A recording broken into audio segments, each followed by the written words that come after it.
عليكم ورحمة الله وبركاته. الحمد لله نحمده ونستعينه ونستغفره ونؤمن به ونتوكل عليه ونعوذ بالله من شرور أنفسنا ومن سيئات أعمالنا. من يهده الله فلا مضل له ومن يضلله فلا هادي له. لا ضد له ولا ند له ولا مثل له ولا مثيل له. ونشهد أن لا إله إلا الله وحده لا شريك له. ونشهد أن سيدنا ونبينا وحبيبنا ومولانا محمد الذي أرسله بالحق بشيرا ونذيرا وداعيا إلى الله بإذنه وسراجا منيرا. فقد قال الله سبحانه وتعالى في كلامه المجيد والفرقان الحميد. أعوذ بالله من الشيطان الرجيم. بسم الله الرحمن الرحيم.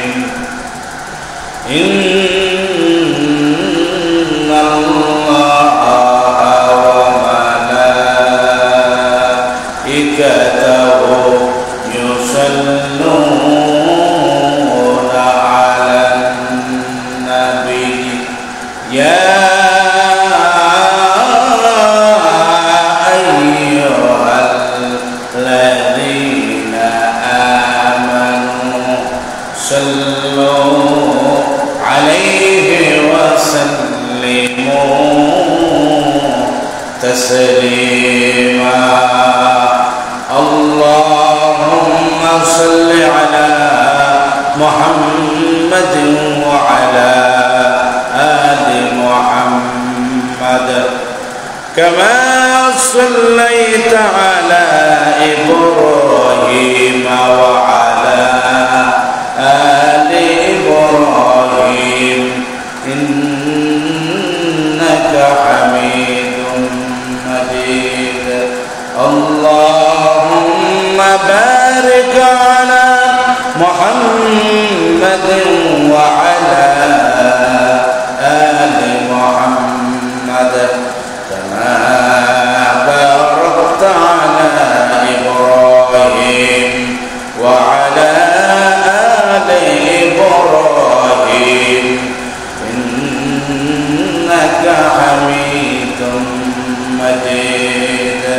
لا إله إلا الله لا إله إلا الله لا إله لا إله إلا الله محمد رسول الله. أشهد আশহাদু আল্লা ইলাহা ইল্লাল্লাহু ওয়াহদাহু লা শারীকা লাহু ওয়া আশহাদু আন্না মুহাম্মাদান আবদুহু ওয়া রাসূলুহু আস্তাগফিরুল্লাহ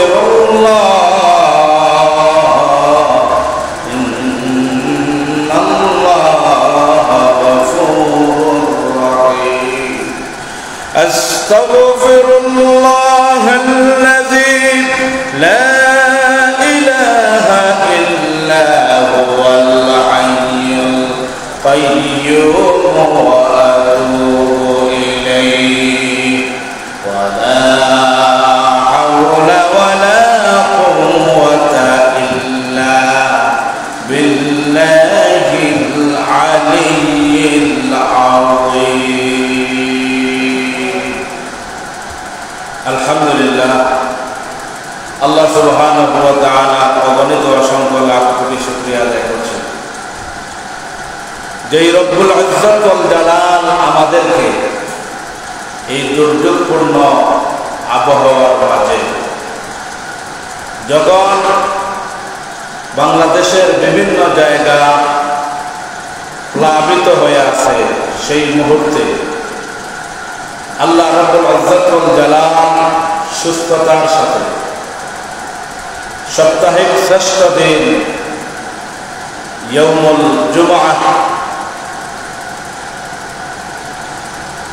আগে ভাগে মসজিদে আসার বসার দিনের কথা বলার ঘোষণা যে রব্বুল ইজ্জত ওয়াল জালাল তৌফিক করে দিলেন সেই রবের কালিমাতে শুকর আদায় করছি অন্তরের অন্তঃস্থল থেকে প্রাণ খুলে মহব্বতের সহিত আমরা সবাই সমস্যা করছি আলহামদুলিল্লাহ। সম্মানিত মুসল্লিয়ান কিরাম, আমাদের ধারাবাহিক নতুন বিষয়বস্তু হলো আল্লাহ ইবাদত আর এই ইবাদতের শাব্দিক পারিভাষিক কিছু বিশ্লেষণ গত জুমায় করেছি। আজকে আমি যে কথাটি আপনাদেরকে বলার চেষ্টা করব সেটা হলো যে ইবাদত বন্দেগী আল্লাহর দাসত্ব, আল্লাহর গোলামি এবং মানুষ সৃষ্টির মূল উদ্দেশ্যটা কি সেই সম্পর্কে কথা বলবো এবং ইবাদতের গুরুত্বটা বোঝানোর চেষ্টা করবো ইনশাআল্লাহ। এই ইবাদত যেহেতু এটা ব্যাপক অর্থবোধক শব্দ, এই জন্য অনেক জুমা লাগতে পারে সেই ইবাদত আপনাদেরকে বোঝানোর জন্য। ইবাদত এটা শুধুমাত্র নামাজ, রোজা, হজ, যাকাত, ধর্মীয় কিছু আচার আচরণের মধ্যে সীমাবদ্ধ নয়। ইবাদত এই শব্দটা হলো বিশ্লেষণধর্মী এবং ব্যাপক অর্থবোধক শব্দ। ইবাদতের অনেক অর্থ হয়, অসংখ্য অগণিত শাব্দিক অর্থ ইবাদতের আছে। আনুগত্য, প্রার্থনা, সিজদা, হুকুম, আল্লাহর আদেশ পালন করা, এই সব কিছুই ইবাদতের মধ্যে শামিল। এই জন্য আল্লাহ রাব্বুল ইজ্জত ওয়াল জালাল আশরাফুল মাখলুকাত সৃষ্টির সেরা জীব মানুষ সৃষ্টি করেছেন, আর আল্লাহ রাব্বুল আলামিন মানুষ সৃষ্টি করে এই মানুষকে সম্মান দান করেছে। সুবহানাল্লাহ। আল্লাহ রাব্বুল আলামিন বলেন ওয়ালাকাদ কাররামনা বনি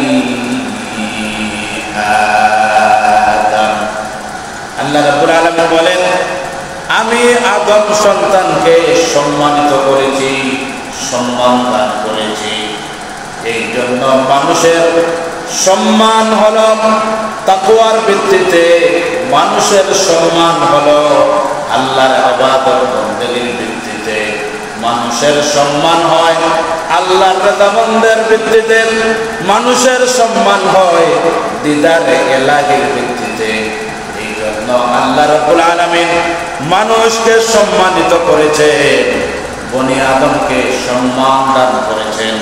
আর এই সম্মানিত বনি আদমকে সৃষ্টির উদ্দেশ্য হল আল্লাহর দাসত্ব করা, আল্লাহর গোলামি করা, আল্লাহর ইবাদত বন্দেগী করা। এই জন্য আল্লাহ রাব্বুল আলামিন সূরা যারিয়াতের মধ্যে স্পষ্ট করে বলেছেন, আল্লাহ সুবহানাহু ওয়া তাআলা পবিত্র কোরআনে কারিমে ইরশাদ করেন, ওয়া মা খালাকুতুল জিন্না ওয়াল ইনসা ইল্লা লিয়াবুদুন। আল্লাহ রাব্বুল আলামিন বলেন, আমি মানুষ এবং জিন জাতিকে শুধুমাত্র কেবলমাত্র আমি আল্লাহর গোলামি ছাড়া, আমি আল্লাহর দাসত্ব ব্যতীত, আমি আল্লাহর ইবাদত বন্দেগী করা ব্যতীত আমি মানুষকে সৃষ্টি করি নাই। সুবহানাল্লাহ। তাহলে বোঝা গেল সৃষ্টির মূল উদ্দেশ্য হলো স্রষ্টার গোলামি করা, স্রষ্টার দাসত্ব করা, স্রষ্টার ইবাদত বন্দেগী করা। এই জন্য আমরা হলাম আবেদ, আর আমার আল্লাহ বলেন মাবুদ। আবেদের কাজ হলো ইবাদত করা, আবেদের কাজ হলো আল্লাহর গোলামি করা, আবেদের কাজ হলো আল্লাহর দাসত্ব করা। আর মাবুদ যিনি, তিনি হলেন খালিক, তিনি হলেন মালিক, তিনি হলেন গফফার, তিনি হলেন জব্বার। আল্লাহ রাব্বুল আলামিনের অসংখ্য অগণিত নাম কোরআন সুন্নাহর মধ্যে আছে। এই জন্য আল্লাহর একটা নাম হলো খালিক, তিনি হলেন স্রষ্টা। আর আমরা হলাম মাখলুক, আমরা হলাম আল্লাহর সৃষ্টি। এই জন্য স্রষ্টা অর্ডার করতে পারেন, আদেশ করতে পারেন। এই জন্য স্রষ্টার কাজ হলো আদেশ করা, আর সৃষ্টির কাজ হলো আল্লাহর আদেশগুলো সন্তুষ্ট চিত্তে আনুগত্য করা, মান্য করা। তাহলে সৃষ্টির কাজ, স্রষ্টার কাজ হলো কি? আদেশ করা, আর সৃষ্টির কাজ হলো মান্য করা। এই জন্য ইবাদতের একটা অর্থ হলো আত-তাআ, আনুগত্য করা। তাহলে বোঝা গেল আল্লাহ রাব্বুল আলামিন হলেন মাবুদ, আর আমরা হলাম আবেদ। যে ইবাদত বন্দেগী করে তাকে বলা হয় আবেদ, আর যিনি ইবাদত পাওয়ার উপযুক্ত তাকে বলা হয় মাবুদ। এই জন্য আমরা বলি আল্লাহ ছাড়া কোনো মাবুদ নাই। লা ইলাহা ইল্লাল্লাহু মুহাম্মাদুর রাসূলুল্লাহ। আমরা যখন ঈমান এনেছি, কালেমা পড়েছি, তখন আমরা কি বলেছি? আমরা বলেছি লা ইলাহা ইল্লাল্লাহ, আল্লাহ ছাড়া কোনো ইলাহ নাই, শাসনকর্তা নাই, বিধানদাতা নাই, মাবুদ নাই, ইবাদত পাওয়ার উপযুক্ত আর কেউ নাই। ইল্লাল্লাহ, যিনি আছেন তিনি হলেন আল্লাহ। তাহলে ইবাদত পাওয়ার উপযুক্ত কে? আল্লাহ। এই জন্য স্রষ্টা আল খালিক, আল্লাহ রাব্বুল আলামিন হলেন স্রষ্টা, আমাদের রব, আমাদের ইলাহ, আমাদের আল্লাহ, আমাদের প্রতিপালক, আমাদের অভিভাবক। এই জন্য ইলাহের অনেক অর্থ আছে। এই জন্য আল্লাহ রাব্বুল আলামিন অসংখ্য অগণিত আল্লাহর সিফাতি নামগুলো কোরআনে আছে, হাদিসের মধ্যে আছে। এই জন্য আল্লাহ রাব্বুল আলামিনের যেই নামে আপনি ডাকুন না কেন, আল্লাহ রাব্বুল আলামিন সেই নামের ওসিলায় আপনার ডাকে সাড়া দিয়ে দে।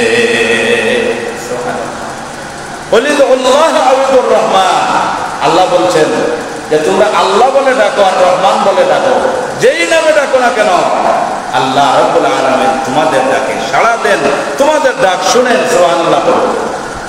এই জন্য আল্লাহ অসংখ্য অগণিত সিফাতি নাম আছে, গুণবাচক নাম আছে।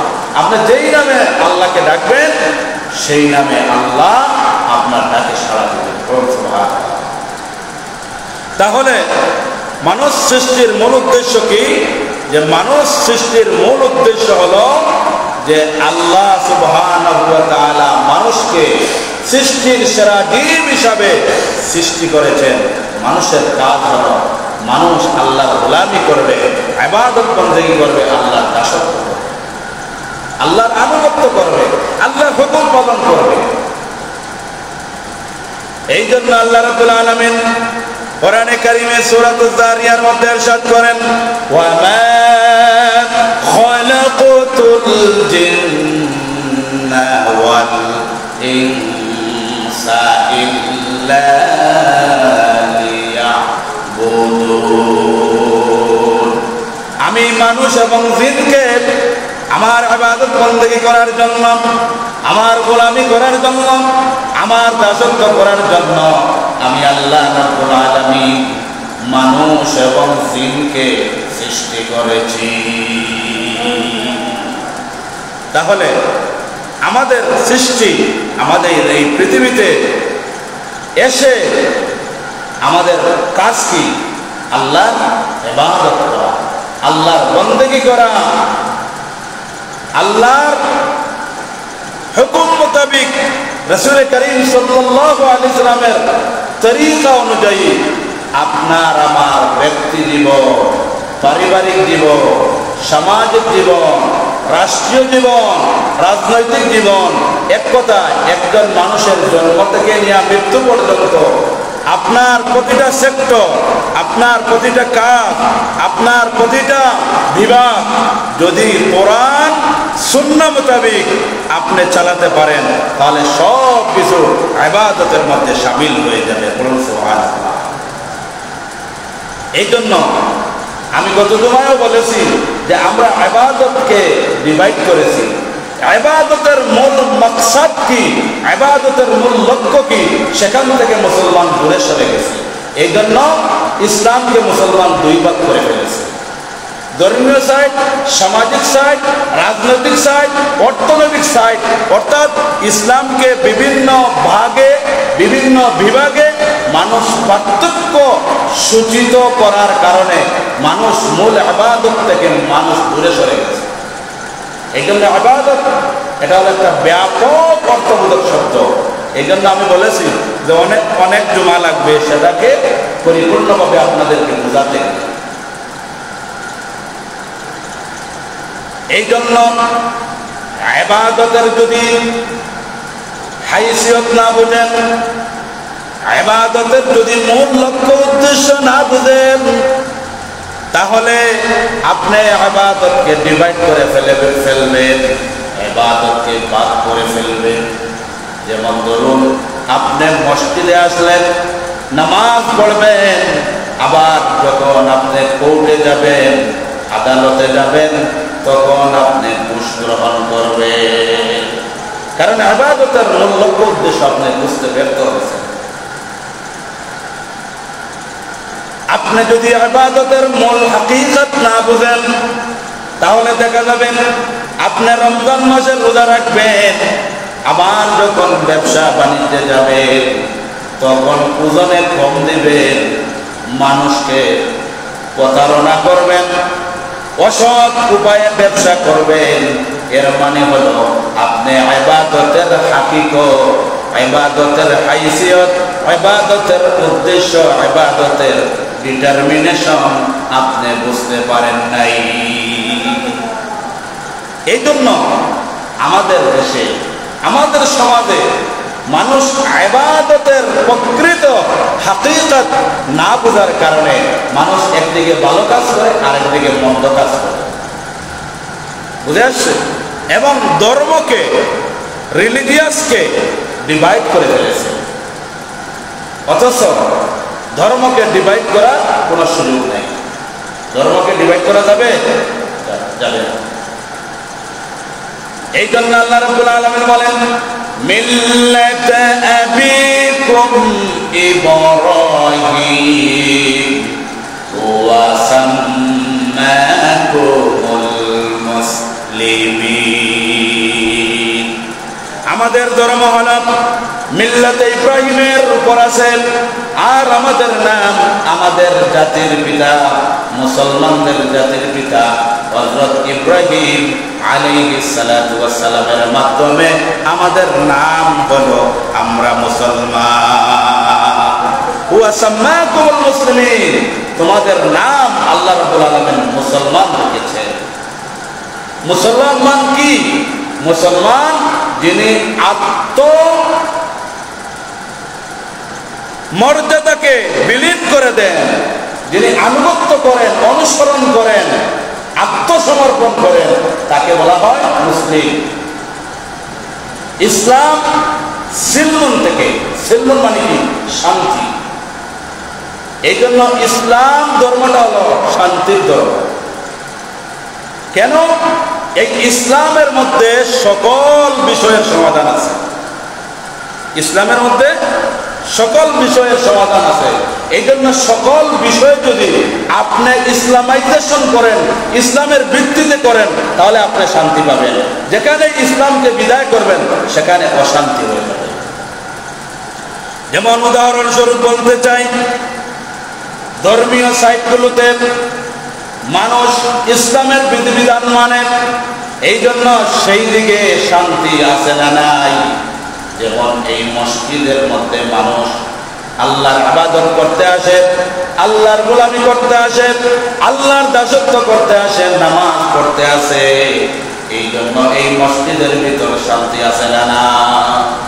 মসজিদের ভিতরে শান্তি আছে, কারণ মসজিদের ভিতরে আসলে মানুষ আল্লাহর হুকুম আহকাম, আল্লাহর অনুশাসন, আল্লাহর বিধিবিধান মানে বিধায় মসজিদের ভিতরে শান্তি আছে। আবার অপর দিকে মসজিদের বাহিরে যাওয়ার পরে মানুষ ইসলাম মানে না, ব্যবসার ক্ষেত্রে মানুষ ইসলাম মানে না, রাজনীতির ক্ষেত্রে মানুষ ইসলাম মানে না, অর্থনীতি পরিচালনার ক্ষেত্রে মানুষ ইসলাম মানে না, ফ্যামিলি পরিচালনার ক্ষেত্রে মানুষ ইসলাম মানে না, আইন আদালতের ক্ষেত্রে, বিচারের ক্ষেত্রে, সামাজিকতার ক্ষেত্রে, মুআমালাতের ক্ষেত্রে, মুআশারাতের ক্ষেত্রে মানুষ ইসলাম মানে না। এই জন্য ওই সমস্ত জায়গায় শান্তি মিলে না, বরং অশান্তি বেশি। ঠিক না? এই জন্য ব্যবসার মধ্যে অশান্তি, কারণ ব্যবসায়ী ইসলাম মেনে ব্যবসা করে না। ব্যাংকের মধ্যে অর্থনৈতিক ক্ষেত্রে অশান্তি, কারণ মানুষ আল্লাহর বিধান যাকাত ভিত্তিক অর্থ পরিচালনা করে না, মানুষ সুদ ভিত্তিক অর্থ ব্যবস্থা পরিচালনা করে। এই সুদের ব্যাপারে কোরআনে কারিমে ডাইরেক্ট নিষেধ আছে। এই জন্য আল্লাহর নিষিদ্ধ কাজ যদি আপনি করেন, তাহলে ওইটার মধ্যে শান্তি পাওয়া যাবে না। আম গাছ লাগিয়েছেন, কিন্তু আম গাছ লাগাইয়া যদি লেচু গাছের লেচু ফলে আশা করেন, সেটা কি হবে? আমের চারা লাগাইছেন, কিন্তু আশা করেন লেচু পাবে, পাবেন না। এই জন্য যেটা লাগাবেন সেটাই পাবে। মসজিদের ভিতরে আল্লাহর হুকুম আহকাম, নবীর তরিকা, আল্লাহর অনুশাসন মানেন, এই জন্য মসজিদের ভিতরে শান্তি আছে না না? আবার মসজিদের বাহিরে আল্লাহর হুকুম মানেন না, সেই জন্য বাহিরে অশান্তি আছে না না? আছে। এর মূল কারণ কি? এর মূল কারণ আমরা ইবাদতের হাকিকত আমরা বুঝতে ব্যর্থ হয়েছি। ইবাদতটা আমরা বুঝতে পারছি না। এই জন্য আমরা ইসলামকে ডিভাইড করে ফেলেছি, বিভাগ করে ফেলেছি, পার্থক্য করে ফেলেছি, খণ্ড বিখণ্ডিত করেছি, শাখা প্রশাখায় রূপ দিয়েছি। আমি একটু উদাহরণ এবং কোরআন সুন্নাত আলোকে বুঝাইলে ইনশাআল্লাহ ক্লিয়ার হয়ে যাবে। কারণ আমরা জানি আল্লাহ রাব্বুল আলামিন বলেছেন, উদখুলু ফিস সিলমি কাফা, আল্লাহ রাব্বুল আলামিন বলেছেন, তোমরা ইসলামের মধ্যে পরিপূর্ণ প্রবেশ করো, ইসলামের মধ্যে পরিপূর্ণ প্রবেশ করো। ওয়ালা তাত্তাবিউ খুতুওয়াতিশ শাইতান ইন্নাহু লাকুম আদুউম মুবিন। আল্লাহ রাব্বুল আলামিন অর্ডার করেছেন, তোমরা ইসলামের মধ্যে পরিপূর্ণভাবে প্রবেশ করো, শয়তানের পদাঙ্ক অনুসরণ করিও না, কারণ নিশ্চয় শয়তান তোমাদের প্রকাশ্য শত্রু। আল্লাহ রাব্বুল আলামিন ইবাদত বندگির মধ্যে প্রতিবন্ধককে ওই লোকটাকেও চিনিয়ে দিয়েছেন, সেটা হলো মিস্টার ইবলিস। বুঝতে পারছেন? এই জন্য আমাদের ইবাদত বندگির প্রতিবন্ধককে, আমাদের প্রকাশ্য শত্রুকে ইবলিস। এই জন্য ইবলিসকে আল্লাহ রাব্বুল আলামিন বনি আদমের শিরা উপশিরায়, সমস্ত বডিতে, রক্তে, সব জায়গায় প্রবাহিত হওয়া এবং সব জায়গায় বিচরণ করার ক্ষমতা আল্লাহ দিয়েছেন। শয়তান এটা চেয়েছিল, আল্লাহ ক্ষমতা দিয়েছেন। দেওয়ার পরে, ক্ষমতা পাওয়ার পরে শয়তান কি করেছিল? অহংকার প্রদর্শন করেছিল। আবা ওয়াস্তাকবা, সে আল্লাহর আয়াত, আল্লাহর নিদর্শন, আল্লাহর বিধিবিধান, আল্লাহর হুকুম আহকাম, এই ব্যাপারে শয়তান অবাধ্য হয়েছে। শয়তান কি করেছে? অহংকার প্রদর্শন করেছে। এই জন্য আল্লাহ রাব্বুল আলামিন শয়তানকে বলেছেন, ফাইন্নাকা রাজিম, তুমি অভিশপ্ত শয়তান, বের হয়ে যাও, তুমি জান্নাতে থাকার অধিকার তোমার না। বুঝেছ? এই জন্য শয়তানকে যখন আল্লাহ পাওয়ার দিলেন, কারণ শয়তান আল্লাহর কাছে পাওয়ার চেয়েছে, আল্লাহ যখনই পাওয়ার দিলেন তখন সে পাওয়ারের ক্ষমতার অপব্যবহার করেছে। এই জন্য আমাদের সমাজে, আমাদের বিশ্বায়নে ক্ষমতার অপব্যবহার আছে না নাই?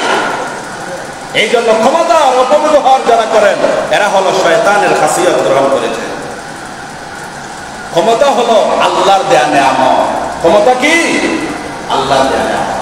আল্লাহ রাব্বুল আলামিন বলেন, কুলিল্লাহুম্মা মালিকাল মুলকি তুতিল মুলকা মান তাশা ওয়া তানজিউল মুলকা মিম্মান তাশা ওয়া তুইজ্জু মান তাশা ওয়া তুযিল্লু মান তাশা বিয়াদিকাল খায়র ইন্নাকা আলা কুল্লি শাইইন কাদির। আল্লাহু আকবার। আল্লাহ রাব্বুল আলামিন বলেন, তিনি হলেন রাজত্বের মালিক।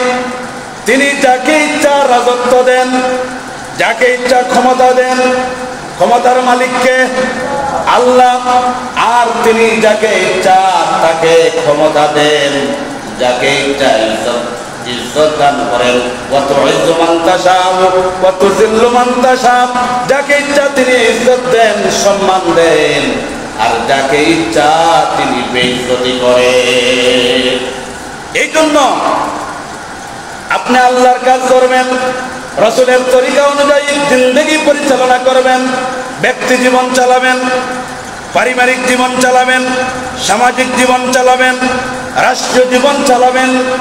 প্রত্যেকটা সেক্টরে যদি কোরআন আর সুন্নাহ অনুযায়ী যদি আপনার জীবন পরিচালনা করেন, তাহলে আল্লাহ রাব্বুল আলামিন আপনাকে ইজ্জতওয়ালা, ইজ্জতি, সম্মান আপনাকে দান করবে। সুবহানাল্লাহ। আর যদি আপনি আল্লাহর কাজ না করেন, আল্লাহর গোলামি না করেন, আল্লাহর ইবাদত বندگی না করেন, আল্লাহর হুকুম আহকামের অনুসরণ অনুকরণ যদি না করেন, তাহলে আল্লাহ রাব্বুল আলামিন আপনাকে বেইজ্জতি করবেন। যেমন নমরুদকে ক্ষমতার অপব্যবহার করার কারণে নমরুদকে বেইজ্জতি করা হয়েছে, ফেরাউনকে বেইজ্জতি করা হয়েছে, আবু জাহেল, উতবা, শায়বা, মুগীরাকে বেইজ্জত করা হয়েছে। ঠিক কি না? এই জন্য ক্ষমতা হলো আল্লাহর দেয়া নিয়ামত। সুবহানাল্লাহ। ক্ষমতা কার দেয়া নিয়ামত? আল্লাহর দেয়া নিয়ামত। এই জন্য আপনি ক্ষমতা পাওয়ার যখন আপনি পাবেন, তখন আপনি আরো সেন্সিয়ার হতে হবে, আরো সচেতন হতে হবে। আপনাকে আল্লাহ রাব্বুল আলামিন ক্ষমতা দিয়েছেন, পাওয়ার দিয়েছেন, সম্মান দিয়েছেন, ইজ্জত দিয়েছেন।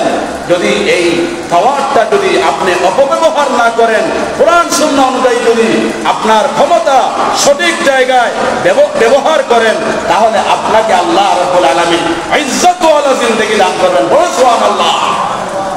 এই জন্য আমরা বিভিন্ন বাদশার কাহিনী আমরা বলি, কোরআনে সুন্নাহর মধ্যে আমরা হযরত ইউসুফ আলাইহিস সালামের জীবন্ত কাহিনী আমরা বলি।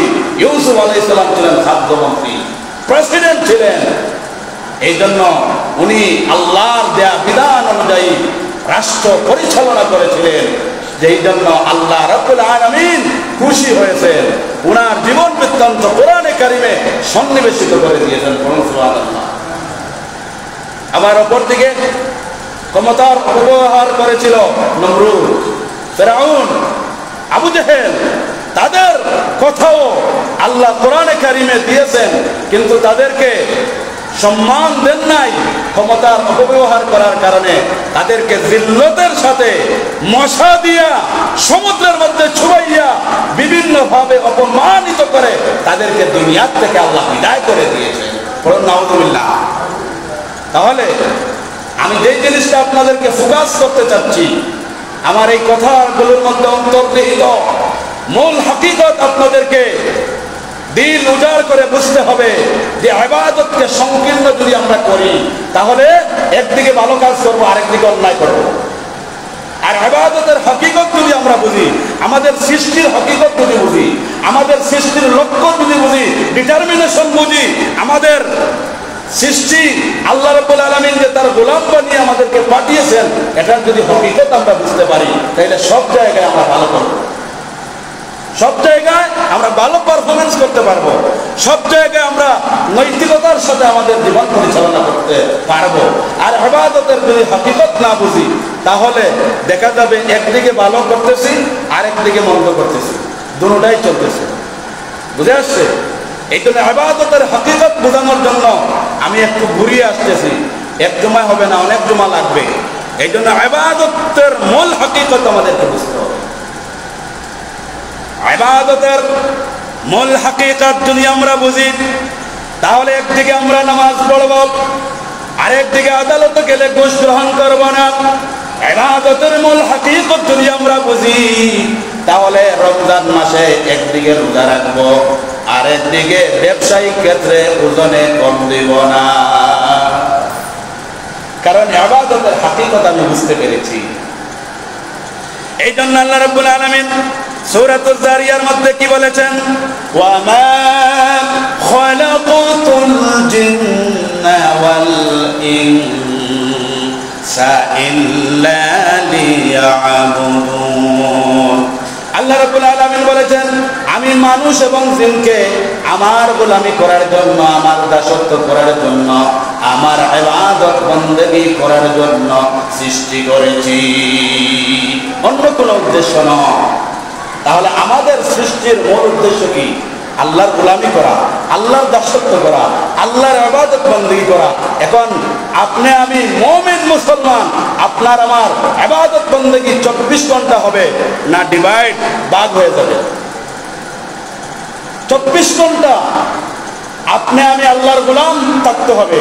24 ঘন্টা আপনি আমি আল্লাহর গোলাম যদি থাকতে চাই, তাহলে সব ক্ষেত্রে আল্লাহর গোলামি করতে হবে। বুঝে আসছে?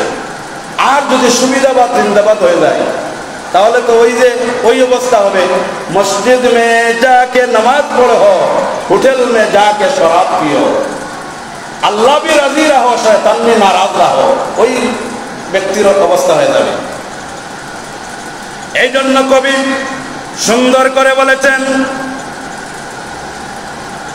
যে মসজিদ মে যাকে নামাজ পড়ো, হোটেল মে যাকে शराब पियो, रहमान भी राजी रहो, शैतान भी नाराज रहो। मस्जिद में जाके नमाज पढ़ो, होटल में जाके शराब पियो। অর্থাৎ একজন মানুষ তার খাসিয়ত দুইটা হয়ে গেছে। মসজিদে আসলে লোকটা নামাজ পড়ে, আবার ওই লোকটা যখন হোটেলে যায় মদ পান করে, শরাব পান করে। তার উদ্দেশ্য হলো মসজিদে আসলাম, আল্লাহকে রাজি করলাম, আবার হোটেলে গেলাম, শরাব পিয়াইলাম, শয়তানকেও রাজি করলাম, দুই দিকেই তো লাভই হলো। বুঝে যাচ্ছে? ওই সুরের মতো হয়ে গেছে আমরা মুসলমান, ওই ব্যক্তির মতো হয়ে গেছি। মসজিদে এসে আল্লাহর সন্তুষ্টি কামনা করি, আল্লাহর গোলামি মাধ্যমে আল্লাহর সন্তুষ্টি কামনা করি, আবার হোটেলে গেলে মদ পান করে আল্লাহ অবাধ্য হয়ে যায়। ওই ধরনের মুসলমান আমরা হয়ে গেছি, ওই সুরের মতো আমরা হয়ে গেছি। যেই সুরের দৃষ্টান্ত আমি দিতেছি, এক ব্যক্তি কি করছে, একটা কুরবানি দিবে, কুরবানি দেওয়ার সময় ওই ব্যক্তি একটা গরু চুরি করছে। কি চুরি করছে? গরু চুরি করছে। চুরকে মানুষ জিজ্ঞাসা করলো, আরে আল্লাহ তো বলছেন হালাল বস্তু দিয়া তুমি কুরবানি করবে, তুমি তো এটা হারাম দিয়ে চুরি করে কেন কুরবানি করলে? সে বলল, দেখেন আল্লাহ হুকুম দিয়েছেন কুরবানি করার জন্য, আল্লাহর হুকুম মানছি, ইবাদত করছি, ভালো কাজ করছি। আবার চুরি এটা মন্দ কাজ, এই জন্য মন্দ কাজও করছি, ভালো কাজ করছি। আচ্ছা, এগুলা বাদ ফাও হলো যে আল্লাহ আগে কি করছি? চুরি করছি, খারাপ কাজ করছি, পরে ইবাদত করছি, ভালো কাজ করছি, চুরি গেছে গা, ভালো কাজের বিনিময়ে চুরি শেষ, আর ঘুষ ফাও হইলা। তা আমরা এইভাবে হয়ে গেছি, সুবিধাবাদ জিন্দাবাদ মুসলমান হয়ে গেছি। এই জন্যই তো যেখানে আল্লাহর হুকুম নবীর তরিকা মানতেছি সেখানে শান্তি পাইতেছি, আর যেখানে আল্লাহর হুকুম নবীর তরিকা মানতেছি না সেখানে অশান্তিতে জীবন আমাদের যাচ্ছে। তার মূল কারণ কি? আল্লাহ রাব্বুল আলামিন আমাদেরকে যে উদ্দেশ্যে সৃষ্টি করেছেন সেই উদ্দেশ্য এবং ইবাদত বন্দেগীর মূল হাকিকত বুঝতে আমরা ব্যর্থ হয়েছি। এই জন্য ইবাদতের একটা অর্থ হলো আত-তাআ, অনুসরণ করা, অনুকরণ করা। এই অনুসরণ এবং অনুকরণের ব্যাপারে আল্লাহ রাব্বুল আলামিন পবিত্র কোরআনে কারিমে ইরশাদ করেন, ইয়া আইয়ুহাল্লাযীনা আমানু কুল আতিউল্লাহা ওয়া আতিউর রাসূল ওয়া উলিল আমরি মিনকুম। আল্লাহ রাব্বুল আলামিন বলেন, হে ঈমানদারেরা, তোমরা আল্লাহ এবং তার রাসূলের অনুসরণ অনুকরণ করো, ওয়া উলিল আমরি মিনকুম, এবং তোমাদের নেতৃস্থানীয় ব্যক্তিদের অনুসরণ অনুকরণ করো। এই জন্য নেতৃস্থানীয় বলতে এই আয়াতের তাফসিরে বলা হয়েছে, নেতৃস্থানীয় বলতে প্রথম স্তর বলেন উলামায়ে কেরাম, আর ন্যায়পরায়ণ শাসক, ন্যায়পরায়ণ শাসক। এই জন্য যেহেতু আর সময় একেবারে গণিয়ে এসেছে, আজকে আর দীর্ঘ লম্বা চওড়া কথা বলা যাবে না, শুধুমাত্র এই জিনিসটা বুঝাইতে চাই যে আল্লাহর অনুসরণ, আল্লাহর অনুকরণ করলে যে ইবাদত হয়, আল্লাহর হুকুম, আল্লাহর আদেশ নিষেধ মানলে যে ইবাদত হয়, সেটা বোঝানোর জন্য বলতেছি। এই জন্য নামাজ পড়ার নাম ইবাদত, নামাজ না পড়ার নাম ইবাদত, রোজা রাখার নাম ইবাদত, রোজা না রাখার নাম ইবাদত। এখন বলবেন নামাজ পড়ার নাম ইবাদত বুঝলাম, কিন্তু নামাজ না পড়ার নাম ইবাদত এটা বুঝে আসে না। কারণ 3 সময় নামাজ পড়া হারাম। কয় সময় নামাজ পড়া হারাম? 3 সময়। সূর্য উদয়ের সময় নামাজ পড়া হারাম, দ্বীপ প্রহরের সময় নামাজ পড়া হারাম, সূর্যাস্তের সময় নামাজ পড়া হারাম। এই 3 সময় যে আপনি নামাজ পড়লেন না, কার হুকুম পালন করলেন? কার হুকুম? আল্লাহ। এই জন্য নামাজ পড়ার নাম ইবাদত, এটা আপনারা সহজে বুঝেন। নামাজ না পড়ার নাম ইবাদত, এটা বুঝতে কষ্ট হয়, এই জন্য বুঝাইয়া দিলাম। আবার আসুন, রোজা রাখার নাম ইবাদত, রোজা না রাখার নাম ইবাদত, এটা কেমন বুঝবো? রোজা রাখার নাম ইবাদত, এটা আপনারা সহজে বুঝে ফেলেন, কিন্তু না রাখার নাম ইবাদত এটা বোঝার জন্য বলি। শরীয়তে নির্দেশ এসেছে, যে 2 ঈদের দিন রোজা রাখা যাবে না, আর আইয়ামুত তাশরিক 3 দিন, অর্থাৎ বছরে 5 দিন আপনি রোজা রাখতে পারবেন না। বছরে 5 দিন রোজা রাখতে পারবেন না। তাহলে যেই আল্লাহ আপনাকে নির্দেশ দিলেন রমজানুল কারীমে ফরজ রোজা রাখার জন্য, ওই আল্লাহ আবার নির্দেশ দিলেন কি, যে বছরে 5 দিন রোজা রাখা যাবে না। তাহলে আল্লাহর হুকুম মানার নাম হলো ইবাদত। এই জন্য রোজা রাখার নাম ইবাদত, রোজা না রাখার নাম ইবাদত। অর্থাৎ আল্লাহ রাব্বুল আলামিন আদেশ নিষেধ দুইটাই করেছেন, ঠিক কি না?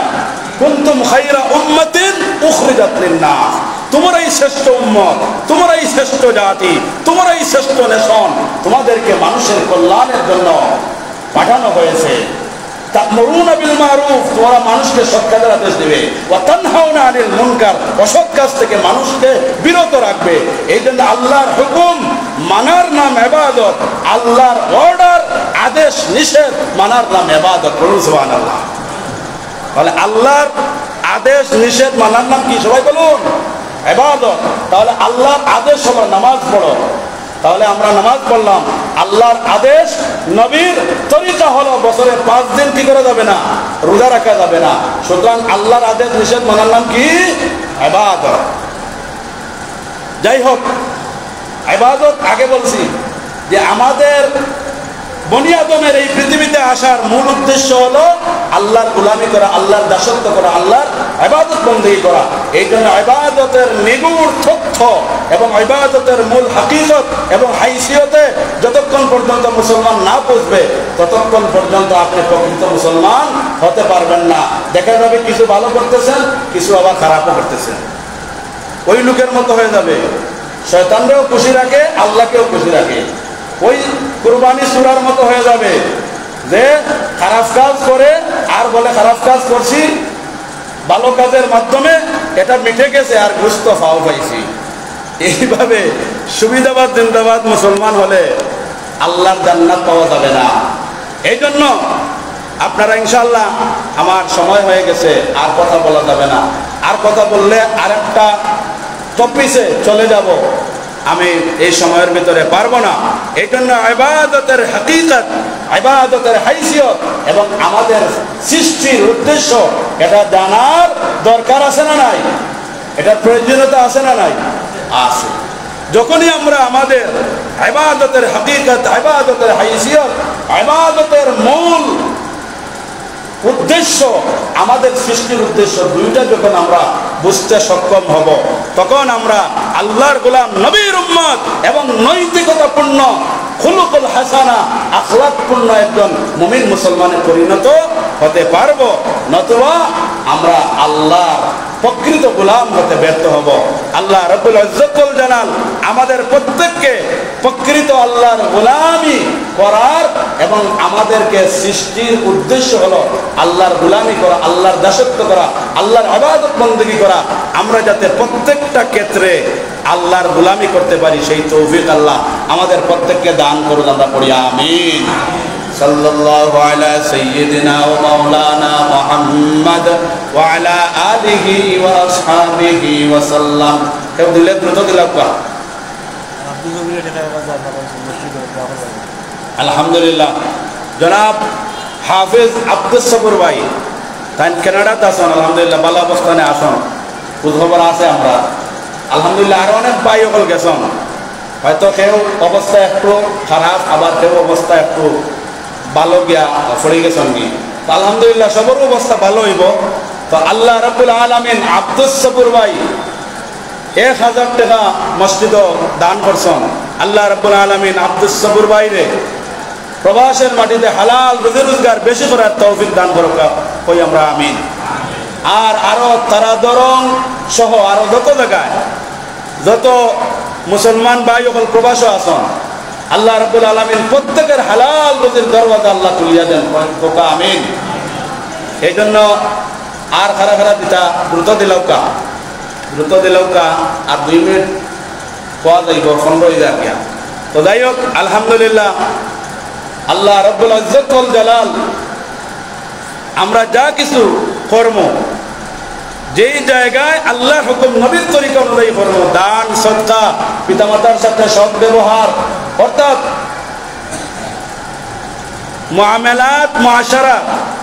ইসলাম শুধুমাত্র ধর্মীয় রিলিজিয়াস কিছু আইন কানুনের নাম নয়, ইসলাম কমপ্লিট কোড অফ লাইফ, পরিপূর্ণ জীবন ব্যবস্থা। এই জন্য এখানে সব সেক্টর আছে। আল্লাহ রাব্বুল ইজ্জত ওয়াল জালাল আমাদেরকে আল্লাহর খাঁটি গোলাম হিসাবে, আল্লাহর খাঁটি বান্দা হিসাবে কবুল আর মঞ্জুর করুক। আমরা হই আমিন। লাইনও বেশি করে দিবা ইনশাআল্লাহ। আল্লাহুম্মা আমিন। ربنا ظلمنا أنفسنا وإن لم تغفر لنا وترحمنا لنكونن من الخاسرين ربنا لا تزغ قلوبنا بعد إذ هديتنا وهب لنا من لدنك رحمة إنك أنت الوهاب আল্লাহ তাআলা আমরা আপনার গোলাম, গুনাহগার গোলাম, আপনি ছাড়া আমাদের দ্বিতীয় আর কোনো জায়গা নাই। আমরা যাব রব্বুল আলামিন গুনাহমাখা দুই কান হাত আমরা প্রত্যেকে উঠাইলাম, জিন্দেগীর तमाम গুনাহ খাতার উপর তওবা করলাম। আল্লাহ তাআলা আমাদের প্রত্যেকের জিন্দেগী तमाम গুনাহ খাতারে মাফ করিয়া আমাদের প্রত্যেকের নাম জান্নাতুল ফেরদাউসের দপ্তরে লিপিবদ্ধ করে নাও। আল্লাহ তাআলা আমরা যারা হাত উঠাইলাম, আমাদের মনে যত ইচ্ছা আশা আকাঙ্ক্ষা তামান্না চাহিদা আছে সবগুলো আপনার গায়বী খাজানা থেকে পুরা করে দাও। মসজিদের জরুরত গায়বী খাজানা থেকে পুরা করে দাও আল্লাহ তাআলা। বিশেষ করে বৃহত্তর তারাদরম মহল্লার ডানে বামে সামনে পিছনে যত মুমিন মুসলমান মরণারী কবর বাসিন্দা হয়ে আছেন, আল্লাহ তাআলা মেহেরবানি করে প্রত্যেকের কবর গুলাকে, মকবরা গুলাকে জান্নাতের টুকরা বানায়া দাও। আল্লাহ তাআলা খাস করে রব্বুল আলামিন আমরা যারা হাত উঠাইলাম, আমাদের প্রত্যেকের বাবার খানদান, মার খানদান, দাদার খানদান, দাদির খানদান, নানার খানদান, নানির খানদান, শ্বশুরের খানদান, শ্বশুরের খানদান, উলামায়ে কেরামদের মুহিব্বিন, যাকিরিন, শাকিরিন तमाम খানদানাতের মুর্দেগানকে মাফ করে দাও। যা কিছু চাইলাম, যা কিছু অন্তঃকরণে লুকায়িত আছে तमाम রে কবুল আর মঞ্জুর ফরমাও। আল্লাহুম্মা আলিফ বাইনা কুলুবিল মুমিনিন। আল্লাহ আমরা মুমিন মুসলমানের কলবগুলোকে প্রত্যেককে এক আর নেক বানায়া দাও। ইমানি মহব্বত দিয়ে আমাদের দিলগুলোকে, আমাদের বুকগুলোকে, আমাদের অন্তরগুলোকে ভরপুর করে দাও। منا السؤال منك القبول وأفوض أمري إلى الله إن الله بصير بالعباد بفضل سبحان ربك رب العزة عما يصفون وسلام على المرسلين والحمد لله رب العالمين آمين.